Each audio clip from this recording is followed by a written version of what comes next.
अजीज जगह एक मरतबा सलवात पढ़िएगा बाबा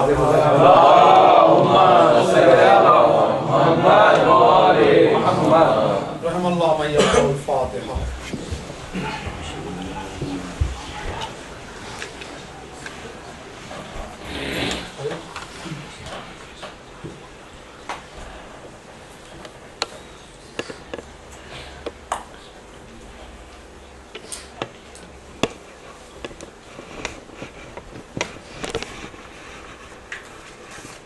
ला हौला वला कुव्वता इल्ला बिल्लाहिल अलिय्यिल अज़ीम।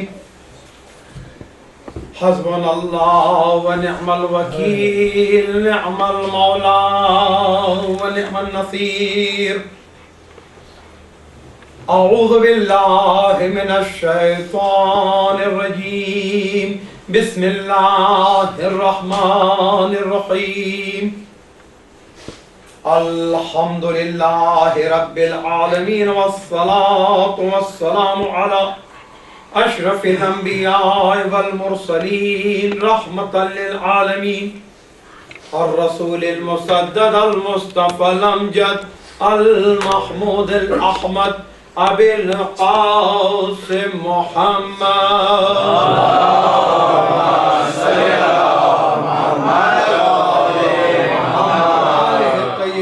ताहिरीन अल मासूमीन अल मज़लूमीन अल मुंतजबीन। अम्मा बाद फ़क़द क़ाल अल्लाहु तबारक व तआला फ़ी किताबिहिल मजीद व फ़ुरक़ानिहिल हमीद व क़ौलुहुल हक़। बिस्मिल्लाहिर रहमानिर रहीम। इहदिनस सिरातल मुस्तक़ीम। सल्लल्लाहु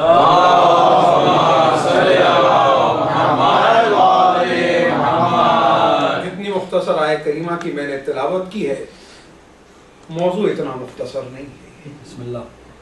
चूंकि सिरात मुस्तकीम 1400 सालों से उम्मत मुस्लिमा के तमाम फ़िरक़े इस बात का इद्दा करते चले आए हैं कि हम सिरात मुस्तकीम पर हैं, हम सीधे रास्ते पर हैं, हम हक पर हैं। अगर आपको याद होगा रज़ा साहब के घर पर मजलिस थी और इसी आय करीमा के ज़हन में हमारी गुफ्तगू की कुछ झलकियां अगर आपके जहन में महफूज होंगी तो वहीं से गुफ्तगू को आगे बढ़ाते हुए कि इहदिनस सिरातल मुस्तकीम दो तर्जुमे किए जाते हैं कि परवरदिगारा हमें सीधा रास्ता दिखा, और दूसरा तर्जुमा है कि हमें सीधे रास्ते पर बाकी रख। अब आइए सिरात मुस्तकीम के ताल्लुक से एक चीज बताता चलूं कि एक चीज है इला और एक चीज है अला। इला और अला। इला जो है मसलन यानी कि मैं अपने घर से अगर कैरोलाइन स्प्रिंग से यहां के लिए चला तो मैं मुस्लिम के घर जा रहा हूं, इला बैतुल मुस्लिम। तो अब जो जो अपने घर से इस मजलिस में शिरकत के लिए निकला है तो वो रास्ते में हो, अपने घर पे हो, गाड़ी में हो, ट्रेन में हो, जिस तरह से आ रहा हो वो पहुंचा नहीं है। जब तक पहुंचता नहीं है तो उसे कहते हैं इला।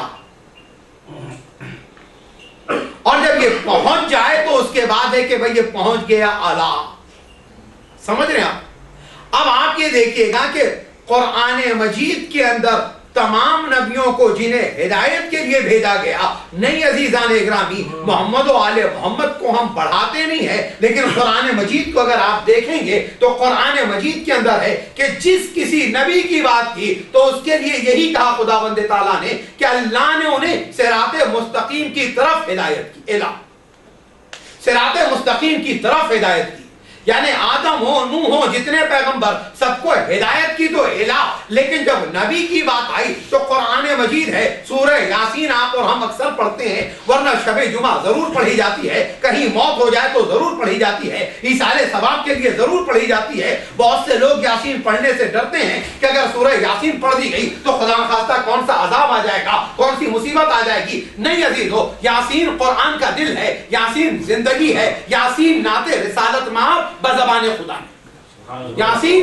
नाते रिसालत माँ बज़बान खुदा है। आप अंदाजा लगाइएगा, इस यासीन में खुदा कह रहा यासीन वल कुरानिल हकीम, यासीन वल कुरानिल हकीम इन्नका लमिनल मुरसलीन अला सिरातिल मुस्तकीम। नबियों के लिए कहा इला सिरातिल मुस्तकीम। जब हमारे पैगंबर की बात आई तो कुरान ने कहा अला सिरातिल मुस्तकीम, ए नबी आप मुरसलीन में से हैं और आप सिरातिल मुस्तकीम पर, आप सिरातिल मुस्तकीम पर हैं। तो कुरान मजीद में एक शख्स मिला जिसके लिए कुरान कह रहा है अला सिरातिल मुस्तकीम। अब कुरान मजीद में एक आयत और है, मैं गुफ्तगू को बहुत मुख्तसर करूंगा और नतीजा आपके हवाले करना चाहूंगा। कुरान में एक मुकाम पर हमारे नबी के लिए कहा अला सिरातिल मुस्तकीम, ए नबी आप सिरातिल मुस्तकीम पर है। अब सूरह नहल पढ़िएगा, सूरह नहल आयत का नंबर है 76, जहां खुदा कह रहा है हल यस्तवी हुआ व यामुरु बिल अदल व हुवा अला सिरातिल मुस्तकीम। एक और है अला सिरातिल मुस्तकीम। कुरान कह रहा है क्या वो दोनों बराबर हो सकते हैं कि जो अदालत का हुक्म दे और साथ ही साथ सिरात मुस्तकीम पर हो? भाई एक आदमी नबी के पास आया, मस्जिद नबवी से नबी निकले और आके वो रसूल से पूछता या रसूल अल्लाह, कुरान की आयत जो कह रही है कि इन्नका लअला सिरातिल मुस्तकीम, वो अला सिरातिल मुस्तकीम तो आप हैं, लेकिन जो सूरह नहल में खुदा कह रहा है वह हुआ अला सिरातिल मुस्तकीम, ये दूसरा अला सिरातिल मुस्तकीम कौन है? तो इसने सवाल किया। इसी बीच मेरे रसूल के नायब मौलाए कायनात अमीरुल मोमिनीन अली इब्न अबी तालिब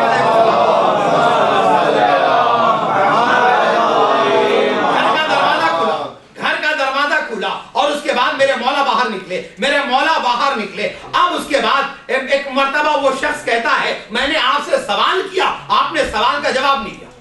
सलवात पड़ेगा बाबा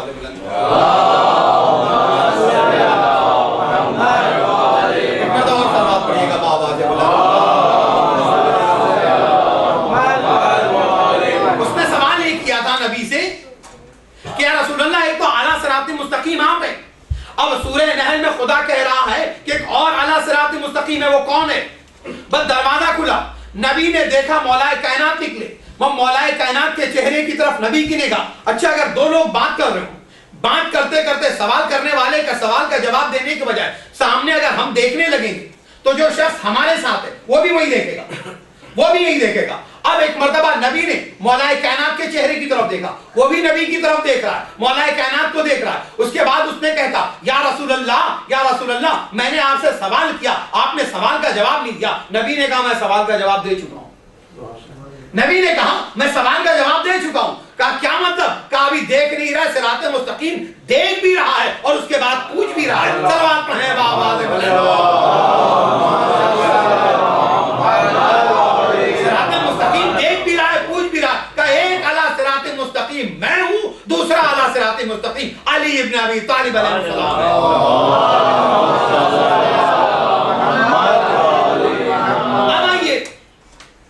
ये कि सिराते मुस्तकीम, अब जितने सबको आना है सिराते मुस्तकीम तक, जितने सबको सिराते मुस्तकीम तक आना है। और सिराते मुस्तकीम पर दो हैं, या मोहम्मद या अली। कुरान की आयत। अब जब अली कहा तो अली के घर के जितने अली है सब, जब मोहम्मद कहा तो मोहम्मद के घर के जितने मोहम्मद सब, वह अला सिराते मुस्तकीम। अब ये समझ में आ गया। अब मसला हिदायत का ये है कि हिदायत दो तरीके से होती है। अरबी के अंदर दो टर्मिनोलॉजी इस्तेमाल होती है, एक है इराअतुत तरीक और दूसरी है ईसाल इलल मतलूब। इराअतुत तरीक का मतलब यह है कि रास्ता बता देना। ईसाल इलल मतलूब का मतलब यह कि हाथ पकड़ के मंजिल तक पहुंचा देना। समझे आप? हाथ पकड़ के मंजिल तक पहुंचा देना। मुस्लिम साहब के घर पर मजलिस, आज जो मजलिस थी भाई, लोगों के पास SMS गए, टैक्स गए, पर्ची तकसीम हुई, भाई ये एड्रेस है, मोहल्ला ये है, मकान का नंबर ये है, सबब ये है, और उसके बाद सबब का पोस्ट कोड ये क्या है? इराअतुत तरीक। यानी ये पता बता दिया गया है, पहुंचने वाला पहुंच भी सकता है, पहुंचने वाला नहीं भी पहुंच सकता है। या हो सकता है कि पहुंचने वाले को पहुंचने में 2 घंटे लग जाएं, 3 घंटे लग जाएं। हो सकता है पहुंचने वाला इतना थक हार जाए कि जहां से निकला था वहीं वापस चला जाए। यह है इराअतुत तरीक। और एक चीज है ईसाल इलल मतलूब।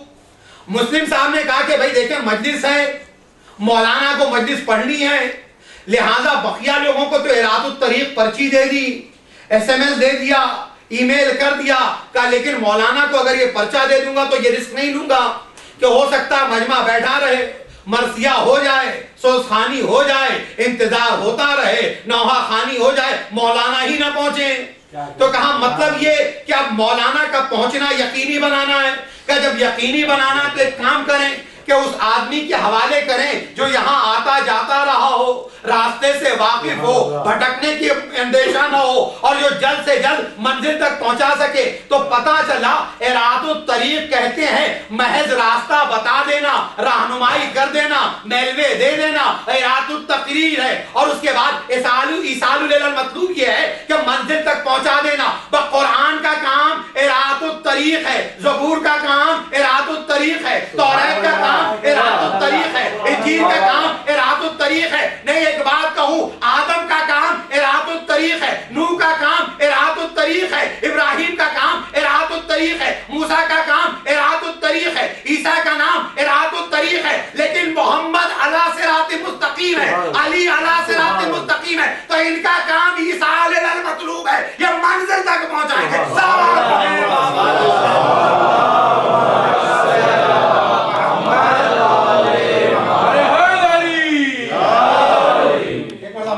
पढ़ेगा बाआवाज़ बुलंद,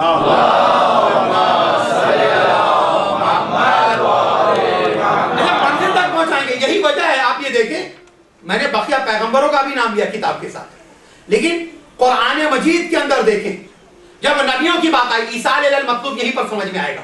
नबियों की जब बात आई तो सूरह निसा कुरान मजीद का चौथा सूरा, आयत का नंबर है 41, जहां मेरे नबी को खिताब करके खुदा कह रहा है फकैफा इज़ा जिना बिका अला औलाई शहीदा। ए नबी, वो कैसा वो दिन होगा जब हर उम्मत को बुलाएंगे और उस उम्मत के अमल पर गवाह उसके पैगंबर को बनाएंगे और आपकी उम्मत के अमल का गवाह आपको बनाएंगे।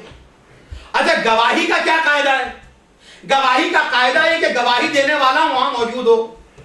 अब मिसाल के तौर पे चौराहे के ऊपर अगर कत्ल हो जाए, अब कत्ल हो जाए और उसके बाद जो है एक आदमी जो है वहां पर मौजूद ही नहीं था, कोर्ट में जाके कहे कि हाँ ये कत्ल हुआ, भाई आप मौजूद थे वहां पर? पहला सवाल होगा, कहा नहीं मैं मौजूद तो नहीं था लेकिन कत्ल हुआ, गवाही देने आया, फौरन बाहर कर दिया, निकले बाहर। अमा जब आप मौजूद ही नहीं थे तो आप गवाही कैसे देंगे? गवाह का होना जरूरी। अब उम्मत मुस्लिमा जो है बकिया असहाब की तरह, बकिया मुसलमानों की तरह नबी और इमाम का भी मामला करती है। बस 63 साल की जिंदगी, 65 साल की जिंदगी, बल्कि मैं ये कहूं कि कितना बड़ा गलत कैलकुलेशन है कि नबी के एक बहुत बड़े सहाबी हैं जो बाद में रिश्ते में नबी से बड़े हो जाते हैं, उनके लिए कहा जाता है कि नबी से कुछ साल बड़े थे, नबी से कुछ साल बड़े थे। का फिर नबी की जानशीनी उन्होंने ली और नबी की वफात के 3 साल के बाद इंतकाल हुआ, लेकिन 63 साल के थे, यानी बड़े भी थे, 3 साल और जिए, लेकिन कैसा फिक्स मामला था कि मरते वक्त उम्र 63 साल, यानी खींच कर 63 करना था। सलवात पढ़े बाआवाज़ बुलंद, मिलजुल के सलवात पढ़ेगा बाआवाज़ बुलंद।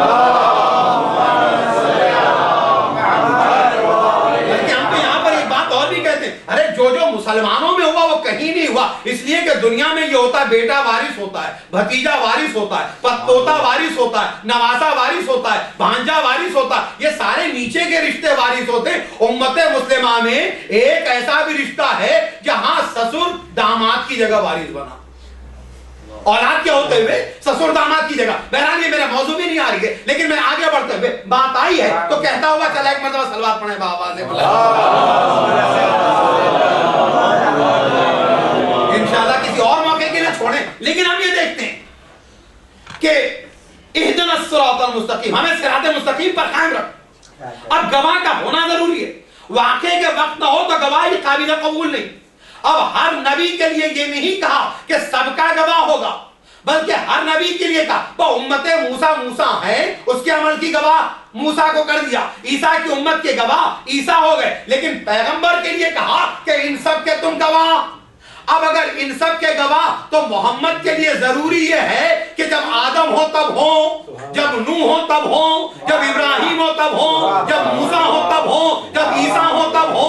तो पता चला कि अगर आदम की गवाही देना है तो आदम से पहले मोहम्मद का होना जरूरी जरूरी है, ठीक है, लेकिन अब उसके बाद ईसा तक तो चलेगा। लेकिन मसला ये 28 सफर सन 11 हिजरी को रसूल की वफात हो जाती है। अब उसके बाद मसला ये कि अब उसके बाद मोहम्मद की वफात हो गई, लेकिन अब तो असहाब आएंगे, ताबईन आएंगे, खुलफा आएंगे, उम्मत मुस्लिमा आएगी, इस्लाम इराक में जाएगा, इस्लाम ईरान में जाएगा, इस्लाम तुर्की में जाएगा, इस्लाम हिंदुस्तान में जाएगा, इस्लाम ऑस्ट्रेलिया में पहुंचेगा। कोई 2000 साल बाद मरेगा, कोई 5000 साल बाद मरेगा, कोई 3000 साल बाद मरेगा। कुरान कहता है कि नबी हमने आपको इनके आमाल पे गवाह करार दिया। अगर आमाल पर गवाह करार दिया तो नबी का जिंदा रहना जरूरी है। सलावत पढ़ें बाबा से।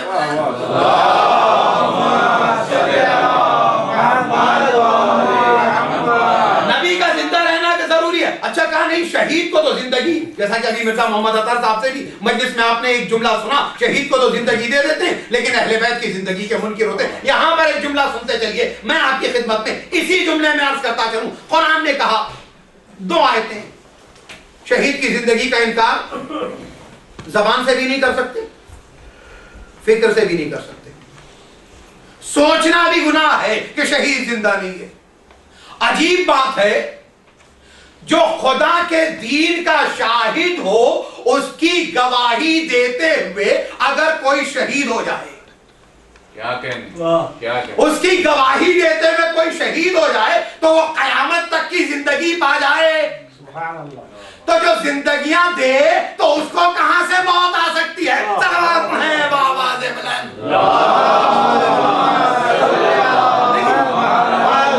लेकिन ये नबी कायदा हमला होना है शहीदा, हम इन सब पर आपको गवाह लाएंगे, लेकिन नबी गवाही आएगा। इमामत के लिए कुरान ने क्या कहा? सूरह बनी इसराइल, सूरह इसरा, आयत का नंबर 71। हम इस बात के कायम हैं, बस सूरह पढ़ा जाए, आयत का सूरह का हवाला दिया जाए ताकि इंसान आसानी से देख सके। अब आप ये देखेगा, सूरह बनी इसराइल आयत 71, यौमा नदउ कुल्ला उनासिन बिइमामिन, हम कयामत के दिन तमाम इंसानों को इमामों के साथ बुलाएंगे।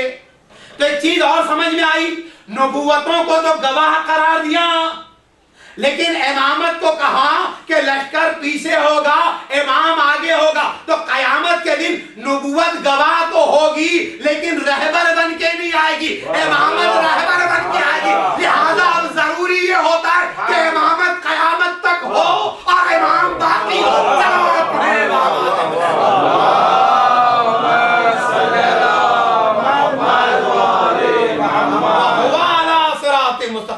मुस्तकीम पर है। अब अच्छा एक कायदा और, नबूवत और इमामत का ये फर्क बताने के बाद हम इस मुश्किल को और आसान करते हैं। बस सिरात मुस्तकीम तक बताने के लिए, रास्ता दिखाने के लिए, मंजिल तक पहुंचाने के लिए कुछ लोगों का होना जरूरी है। यह है इमाम।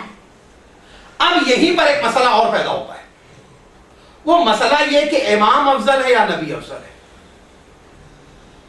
शिया गुलू करते हैं।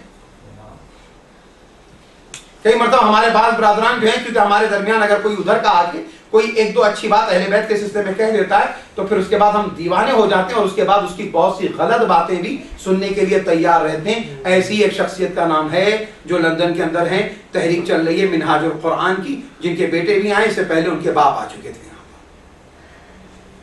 आपको पता ही है, ताहिरुल कादरी साहब। तो जरा हमें बहुत ज्यादा मोहतात रहने की जरूरत है मोहम्मद और आले मोहम्मद के मामले में। अब आप ये देखिए कि इमामत और नबूवत का हम गुलू करते हैं। वो अपनी एक तकरीर में फरमाते हैं कि रसूल ने और मौलाए कायनात ने दोनों ने कहा है कि अली जो तुम्हें बढ़ा दे वो जहन्नम में जाएगा। ये वही तुम्हें हमको कह रहा है, ये वही, हम वही नहीं है। हम वो हैं कि जिनके लिए नबी ने कहा या अली अंत व शियतों का हुमुल फायजून। हम वो हैं कि जिनके लिए कुरान मजीद ने कहा हम खैरुल बरिया। तो समझ में आया कुरान क्या कह रहा है, हदीस रिसालत में आप क्या कह रही, उसे समझने की, पढ़ने की कोशिश करें। बहरहाल कायदा ये कि हम नबूवतों पर इमामत को बढ़ाते नहीं, लेकिन कुरान की एक आयत है, भैया मैं इधर उधर से बात नहीं करूंगा। अब फिर हवाला सूरह बकरा, कुरान का दूसरा सूरा, आयत का नंबर 106। बकरा आयत का नंबर 106, मा नंसिख मिन आयतिन, और उनसे अल्लाह ने किसी निशानी को, किसी आयत को मंसूख नहीं किया, कैंसिल नहीं किया। एबॉलिश नहीं किया, उसे भुलाया नहीं, और से आ। उसके बाद कुरान आगे कह रहा नाते बेखैर, मगर ये कि अल्लाह ने एक आयत लाकर दी जो बेहतर थी। उसके बाद आगे कुरान कह रहा और मिसलहा, या उस जैसी लाया। कुरान का जुमला सुनिएगा, कुरान ने ये नहीं कहा कि एक आयत जब कैंसिल की गई तो अगली आयत वैसी लाई गई, उसके बाद बेहतर लाई गई। कुरान ने कहा जब एक आयत को नास मनसूख किया तो अगली आयत जो आई वो उससे बेहतर आई, उसके बाद बेहतर आई। आगे कुरान कहता है और उसके बाद उस जैसी भेजी। अब आपको मैं बताऊं 1,24,000 पैगंबर, इसीलिए तो पैगंबर खत्मी मर्तबत मोहम्मद को आखिर में भेजा, क्योंकि कुरान में खुदा ने कहा था कि एक आयत को जब हटाएंगे तो दूसरी आयत उससे बेहतर आएगी। आदम जाएंगे, नूह उनसे बेहतर आएंगे, नूह जाएंगे, इब्राहिम उनसे बेहतर आएंगे, इब्राहिम जाएंगे, मूसा उनसे बेहतर आएंगे, मूसा जाएंगे, ईसा उनसे बेहतर आएंगे, ईसा जाएंगे, ईसा के बाद मोहम्मद उन सबसे बेहतर आएंगे। अब जब सबसे बेहतर आ गया तो अब खैर का कानून यहाँ खत्म हुआ, अब एक जैसे आएंगे, अब मोहम्मद जैसा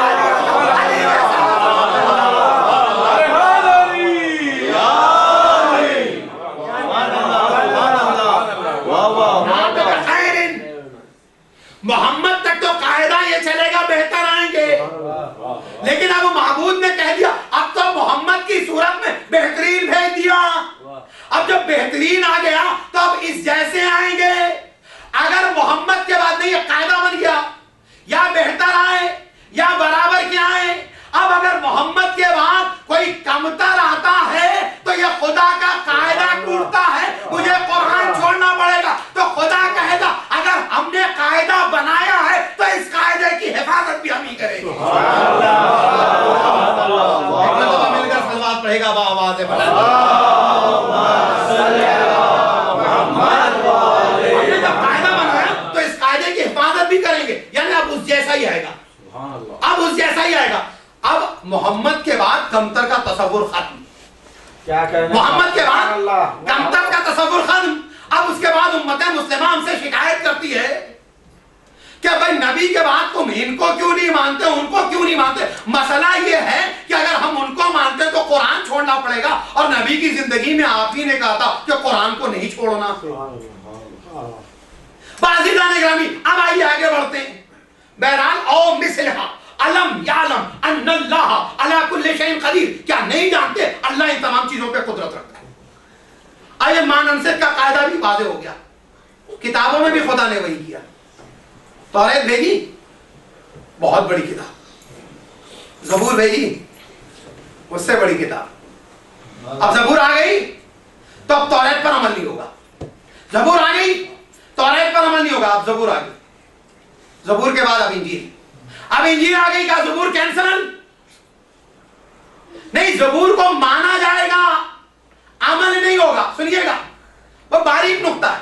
तौरात को मानना होगा, अमल नहीं होगा। ज़बूर को मानना होगा, अमल नहीं होगा। इंजील आ गई, कब इंजील पर अमल होगा। तौरात को माना जाएगा, अमल नहीं होगा। ज़बूर को माना जाएगा, अमल नहीं होगा। अब कुरान आ गया, कब पिछली किताबों को मानना वाजिब है लेकिन अमल होगा कुरान पर। अब मोहम्मद सल्लल्लाहु अलैहि वसल्लम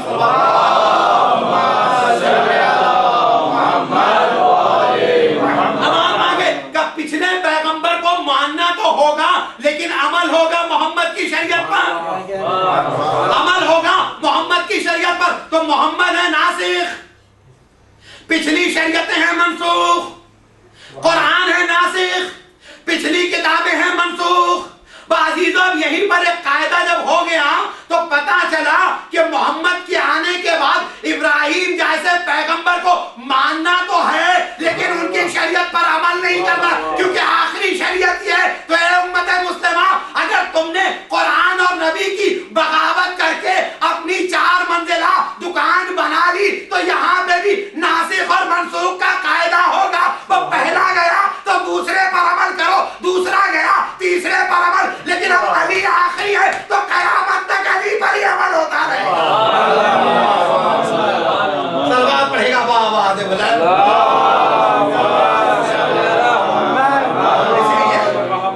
वो नासिखुल किताब कुरान, नासिखुल शरिया मोहम्मद, तो फिर ये भी तो नासिख। अगर ये सिलसिले को आप मानते हैं तो ये मानना होगा बहरकैफ मानन से मिन आयतिन और ननसिहा बिखैरिन और मिस्ला, या तो खैर होगा या उससे बेहतर होगा। इसाल इलल मतलूब इरातित तरीक, कुरान मजीद के अंदर सिरात मुस्तकीम का कायदा ये बताया गया। आइए एक और चीज, सूरह आल इमरान आयत का नंबर 101। कुरान मजीद में ढेर सारी आयतें सिरात मुस्तकीम के ताल्लुक से। इस आयत करीमा में खुदा कह रहा वमन यातसिम बिल्लाह, जो अल्लाह की रस्सी को मजबूती से थाम लेता है। अब देखेंगे कि कुरान मजीद की एक आयत है वातसिमु बिहब्लिल्लाह, अक्सर जब भी उम्मत मुस्लिमा वहदत कॉन्फ्रेंस करती तो उसमें जरूर पड़ती है उम्मत मुस्लिमा मुत्तहिद हो जाए। अच्छी बात है, हम कब इसके खिलाफ हैं, लेकिन अहले बैत की कीमत पे कोई इत्तेहाद नहीं होता। अहले बैत की कीमत पर कोई इत्तेहाद नहीं होता। वमन यातसिम बिल्लाह फक़द हुदिया इला सिरात मुस्तकीम, जिसने भी अल्लाह की रस्सी को मजबूती से थाम लिया अल्लाह उन्हें सिरात मुस्तकीम की तरफ हिदायत करता है। अल्लाह की रस्सी को मजबूती से थामा, हिदायत कहां हो रही है? सिरात मुस्तकीम पर। सिरात मुस्तकीम कौन? मोहम्मद। सिरात मुस्तकीम कौन? अली। तो पता चला अगर कोई ये कहता है कि हमने अल्लाह की रस्सी को थामा है और वो मोहम्मद तक पहुंचे, अली तक ना पहुंचे, वो झूठा है, क्योंकि अली तक पहुंचना लाजमी है। कुरान की आयत। अब आइए एक चीज और, इसी रस्सी के ताल्लुक से, रस्सी होती क्या है? रस्सी होती है कि जब आप दो सूत को बटे तो उसके बाद रस्सी तैयार होती है। और अगर अलग अलग वो सूत हो या जिस तरह की जिस चीज की भी बनाई जाए, पटसन की बने तो कमजोर हो जाती है, लेकिन जब दोनों को जोड़ देते हैं तो मजबूत होती है। कुरान मजीद ने अल्लाह की रस्सी को मजबूती से थामने का हुक्म दिया। रसूल है, आखिरी वक्त है, कहते इन्नी तारिकुन फीकुम सक़लैन किताब अल्लाह व इतरती अहल बैती, मैं तुम्हारे दरमियान दो चीजें छोड़े जा रहा हूं। कुरान बार बार कह रहा है अल्लाह की रस्सी को मजबूती से थाम लो, वो सिरात मुस्तकीम तक पहुंचाएगी। हम हयात नबवी में ढूंढ रहे थे, या रसूल अल्लाह, अल्लाह की रस्सी है क्या? अल्लाह की रस्सी है क्या? दे दीजिए ताकि हम पहुंच जाए मंजिल तक। पर नबी ने कहा बस दो सूत होते, एक का नाम है कुरान, दूसरे का नाम है, बस दोनों जुड़ जाएंगे, अल्लाह की रस्सी होगी, और ये अल्लाह की रस्सी तुम्हें मुझे आखिरत में कयामत तक मिलाएगी। सलावत पढ़ें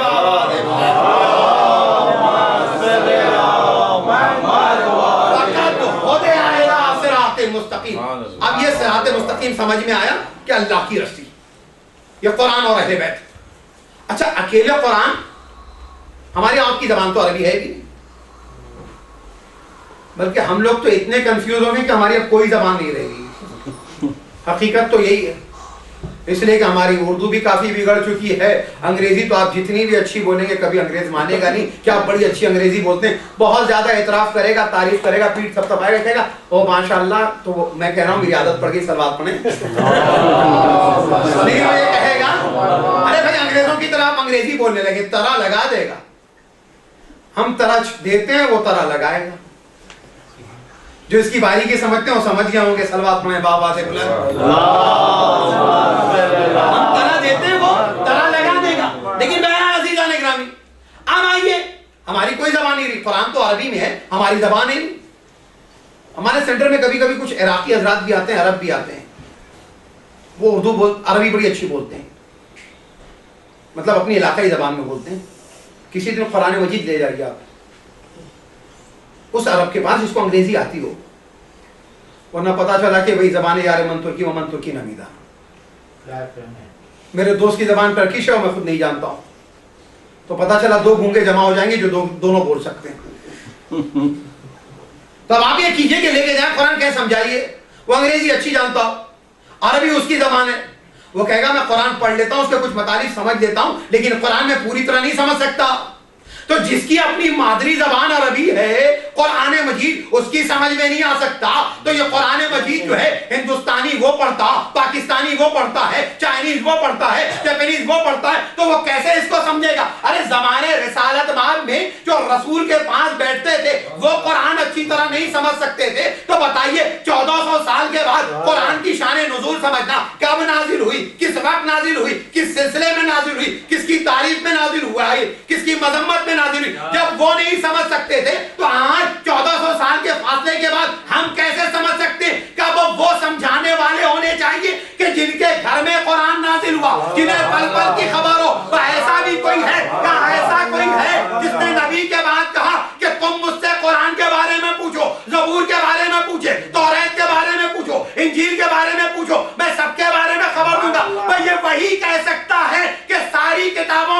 फैसला उस किताब के मुताबिक दे सकता हूं जो 3 दिन का हो और नबी के हाथों पे आए। इन तमाम किताबों की तिलावत कर चुका हो। सलावत पढ़े बाबा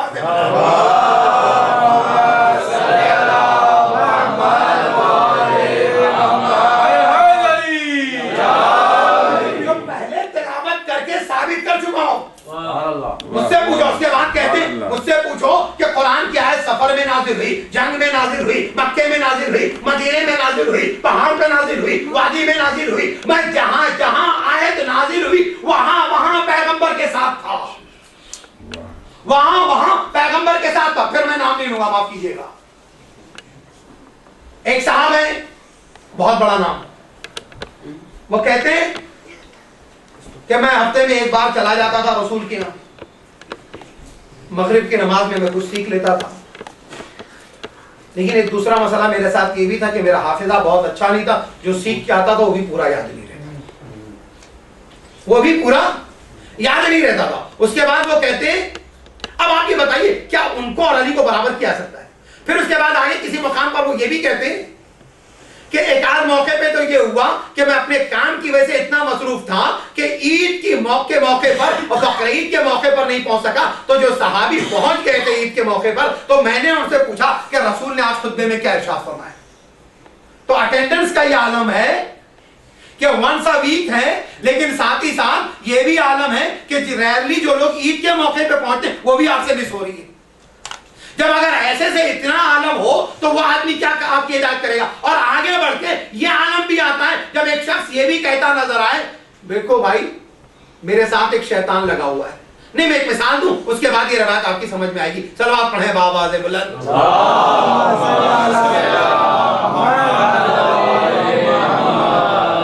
हमारे एक अजीज हिंदुस्तान से आए और मेलबर्न एयरपोर्ट पे उतरे। इत्तेफाकन मैं शहर में मौजूद नहीं था और उन्होंने भी सोचा सरप्राइज दे दूं। अब सरप्राइज देने के इरादे से, याद रखिए कई मर्तबा सरप्राइज देने के इरादे से आदमी निकलता है लेकिन उसके लिए खुद सरप्राइज हो जाता है। जानी बूझी जगह पे तो ठीक है, और वो सरप्राइज के इरादे से निकले, मेलबर्न एयरपोर्ट पे उतरे। नया शहर था, जबान अजनबी थी, बड़ी मुश्किल थी। अब वो बाहर निकले, आप देखते हैं कि एयरपोर्ट के ऊपर भी कई मर्तबा लगता है कि आप सऊदी अरब के अंदर खड़े हुए। एक साहब बाहर आप जैसे ही निकले, बड़ी लंबी चौड़ी दाढ़ी भी थी, सर पे टोपी भी रखे हुए थे, आस्तीन थोड़ी उल्टी हुए थे, और उसके बाद लगता था कि बस लड़ने को तैयार है। वो साहब करीब आए, आपने उनसे कहा कि भाई देखें मुझे कैरोलाइन स्प्रिंग जाना हमारे अजीज ने। उसने कहा देखें भाई मैं वैसे तो जॉब ईस्टर्न सबब में करता हूं और मेरे ख्याल में ईस्टर्न सबब में नहीं है। फिर उसके बाद उन्होंने खोला होला तो पता चला कि भाई वेस्टर्न सबब में। का मैं पहले कभी गया नहीं हूं, हो सकता है मुझसे गलती भी हो जाए, हो सकता है मैं भटक भी सकता हूं, और आप जानते हैं अगर एक एग्जिट मिस हो जाए तो आदमी को जो है बहुत लंबा झेलना पड़ता है। ये सारी बातें वो बता रहा है। इतने में हमने देखा कि एक नौजवान आया, हमारे अजीज ने देखा कि एक नौजवान आया। उसने कहा भाई आपको कहाँ जाना है? कहने लगे भाई कैरोलाइन स्प्रिंग में जाना है। का कैरोलाइन स्प्रिंग में जैसे उन्होंने बताया कि 41 क्लिपल वे का, वो वहां पर जो मौलाना रहते हैं उनके घर जाना है। कहाँ उनके घर जाना है? का वहां तो मैं 25 बार जा चुका हूं, मैं अच्छी तरह जानता हूं, मैं आपको वहां पहुंचा दूंगा। अब आप ये बताइएगा कि अक्लमंदी क्या कहती है। आप ये देखें कि वो बुजुर्ग हैं, उनकी दाढ़ी सफेद हो चुकी है, सर के बाल सफेद हो चुके हैं और कई साल से टैक्सी चला भी रहे हैं, लेकिन वो कभी इधर आए नहीं। तो आप क्या कहेंगे? क्या बुजुर्गी का एहतराम करते हुए उनके साथ जाएंगे या उस जवान के साथ जो कई बार मेरे आया? तो आप कहेंगे अक्लमंदी ये है कि अगर मंजिल पर पहुंचना चाहते हो तो उम्र ना देखो, सलाहियत देखो।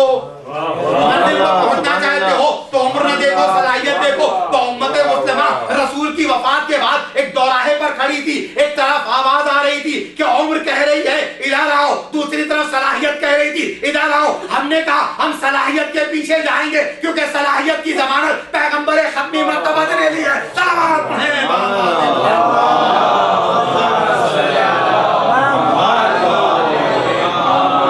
और फिर इसके बाद इतना ही नहीं, ऐसी जमानत थी कि नबी ने कहा ए अली तुम हक के साथ हो, हक तुम्हारे साथ है। सिरात मुस्तकीम पर है ना। ए अली या अली अंतमाल हक वल हक को माली।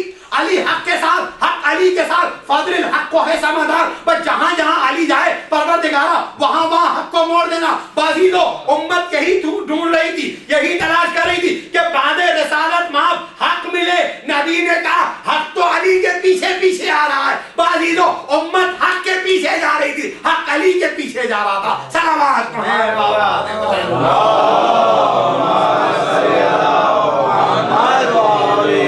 समेटते हुए आज की आखिरी बात, कुरान मजीद में हुरूफ मुक़त्तआत है।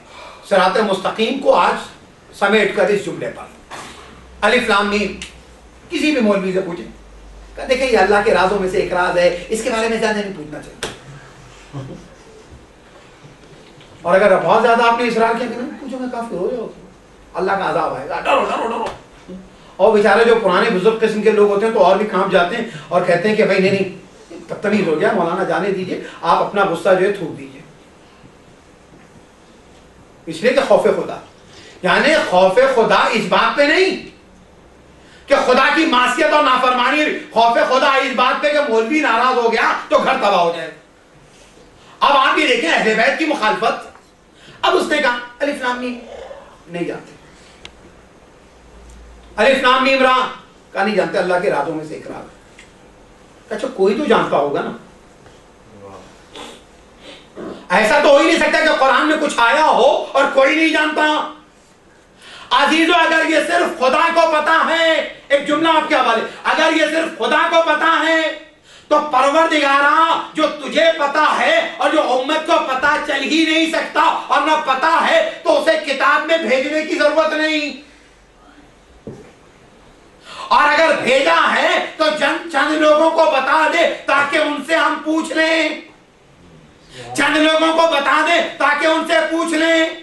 कहां वो चंद लोग हैं? कुरान मजीद में दो मुकाम पर खुदावंदे ताला ने कहा फसलू अहले ज़िक्र इन कुंतुम ला तालमून, अगर तुम पूछना चाहते हो तो उनसे पूछो जिनके पास इल्म है। या कुरान मजीद में खुदा ने दो मुकाम पर कहा कि आयात मुतशाबिहात हैं, इसका इल्म या खुदा के पास है या रासिखूना फिल इल्म।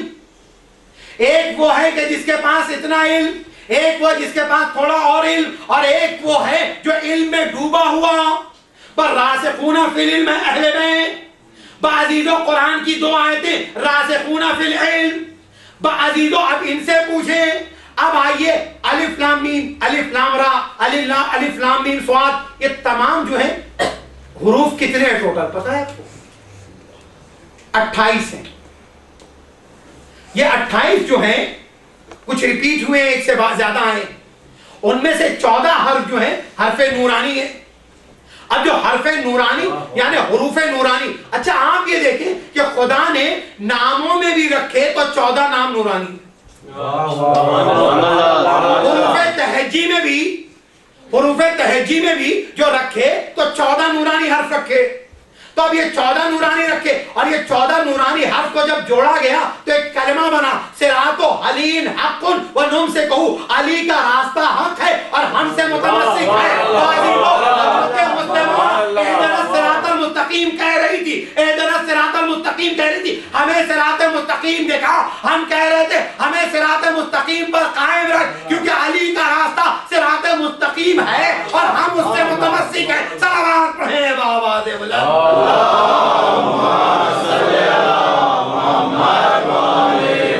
करबला की जंग हक की मुखालफत की जंग थी। करबला की जंग सिरात मुस्तकीम की दुश्मनी की जंग थी।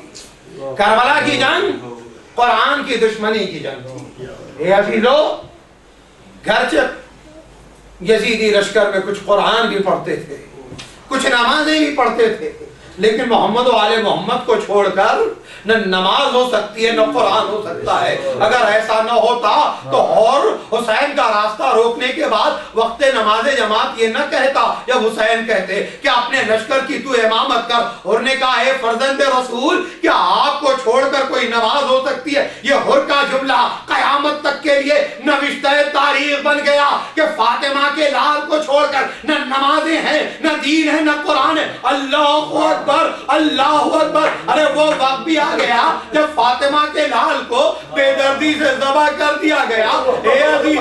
फातिमा के लाल को बेदर्दी से ज़बह कर दिया गया। आज की मजलिस फातिमा की उस बेटी सकीना से निस्बत रखती है, जिसे फातिमा की पोती सकीना से निस्बत रखती है, जिसे हुसैन बहुत चाहते थे, अपने सीने पे सुलाते थे। वो सकीना जो रुखसत आखिर में कहती है रात होएगी तो मख्तल में चली आऊंगी बाबा। ए अजीजों यहाँ तक के हुसैन शहीद कर दिए गए, खैमा जल गया, सकीना के गोशवारे छीन लिए गए, चादरें लूट ली गई। अरे सकीना तमाचे खा चुकी। ये सकीना गश के आलम में इतने में जनाब ज़ैनब ने क्या महसूस किया कि रोशनी चली आ रही है, रोशनी चली आ रही है। जनाब ज़ैनब ने रोशनी देखी, सोच रही कि अब कौन आ रहा है। देखा आगे ज़ौजे हुर है। ज़ैनब आगे बढ़ी, ज़ौजे हुर को हुर का पुरसा दिया, हुर के बेटे का पुरसा दिया। ज़ौजे हुर ने कहा बीबी आका हुसैन का पुरसा लीजिए, मौला अब्बास का पुरसा लीजिए,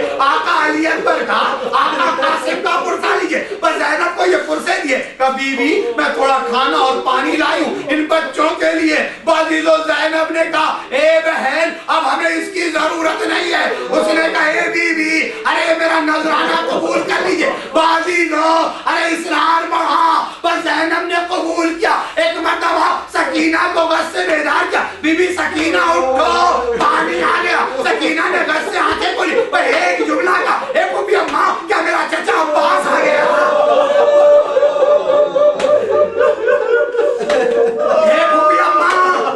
क्या मेरा चचा अब्बास आ गया। बस सकीना का ये कहना था। ज़ैनब ने कहा बीबी अरे अब्बास अब कभी नहीं आएगा। अब्बास के शाने कलम हो गए। ए बीबी पानी आया, पानी पी लो। ज़ौजे हुर लाई है। बस सकीना ने कहा फूफी अम्मा क्या आपने पानी पी लिया है? अभी आपने हज़रत अली असगर के मसाइब मरसिया में सुने। बाजीज़ो ज़ैनब ने कहा सकीना पानी पी लो। सकीना ने कहा फूफी अम्मा क्या आपने पानी पी लिया है? ज़ैनब ने कहा बीबी मैंने अभी पानी नहीं पिया, तुम छोटी हो पहले तुम पी लो। बस सकीना ने कूलर में पानी लिया, मख्तल की तरफ चली। ज़ैनब ने पूछा ए बीबी कहाँ चली? कहा फूफी अम्मा अभी आप तो कह रही थी मैं छोटी हूँ, आज मेरा असगर मुझसे ज्यादा छोटा, मेरा असगर मुझसे ज्यादा छोटा, मैं असगर को पानी पिलाने जा रहा हूँ। ज़ैनब ने कहा ए बीबी असगर की प्यास और बुला के तीर से बुझ चुकी। ए बीबी असगर को पानी की जरूरत थी। आओ अजीजों यही सकीना है। अब ये काफिला चला, सकीना को ऊंट की पुष्प पे बांध दिया गया, ऊंट की पुष्प पे बांध दिया गया। काफिला चल रहा है, सैयद सज्जाद हथकड़ियां बेड़ियां संभाले, बीबियां हैं, बीबियां रिस्मा ने जुल्म बनी है। काफिला जा रहा है, नौकाए नेज़ा पर शहीदों के सर। एक मर्तबा अजीजों रास्ते में सकीना ऊंट की पुष्प से गिर गई। अरे इधर सकीना गिरी, उधर खूनी के हाथ से वो नेज़ा गिरा जिस पर हुसैन का सर था। अब उठाना चाहो नेज़ा निकलता ही नहीं। खूनी ने आके शिवर से कहा, शिवर ने आके सैयद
के लिए